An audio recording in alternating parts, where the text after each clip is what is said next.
السلام عليكم. اليوم ان شاء الله غادي نحضر معكم قريصات او قريشلات، كل منطقه او كيفاش كيسموها، بالنافع والجنجلان، بلديين على حقهم وطريقهم. جربوهم وغادي تشكروني عليهن. ويلا نبداو الشرح. عندنا كاس ديال الحليب، كاس سكر، كاس زيت والعبار، كاس عنبه، ملعقتين خميره فوريه وشويه الملح باش يخمروا مزيان، لان السر في النجاح ديالهم انهم يكونوا خامرين. 4 كاس ماء الزهر، نخلطوا المكونات، ساشيه الفاني، خماره ديال الحلوى، 2 معالق نافع وحبة حلاوة، كاس إلا ربع من الجنجلان. كنخلطوا المكونات، كنضيفوا كيلوغرام ديال الطحين على دفعات وكنخلطوا مزيان، ونزيدوا دفعة ديال الطحين. كنغطيو العجينة ونخليوها تخمر مدة كافية حتى يتضاعف الحجم ديالها.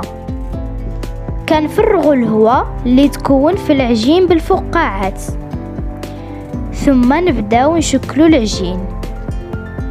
كنديروا في وسط العجين قطعة شوكولاتة،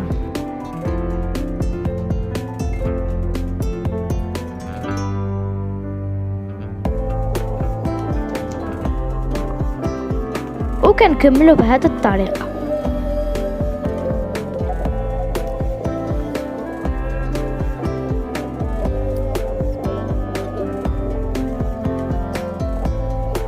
ثم كنبسطوهم شويه باش يجيو خفاف.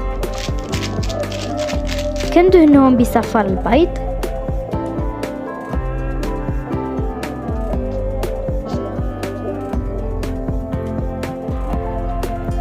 كنرشوهم بالجنجلان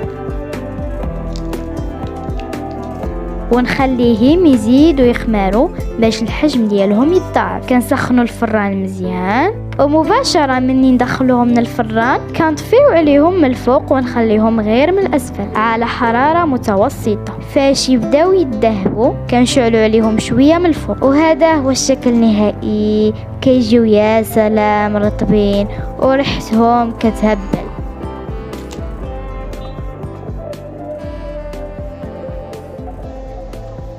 جربوهم وردوا عليا الخبر.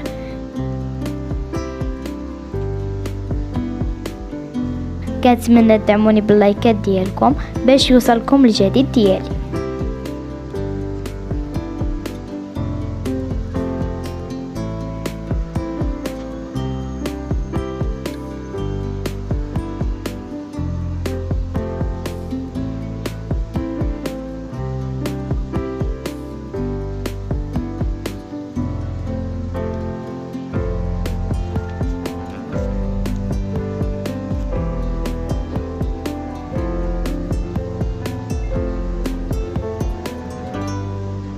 كنتمنى تكونوا استفدتوا من المقطع، والسلام عليكم.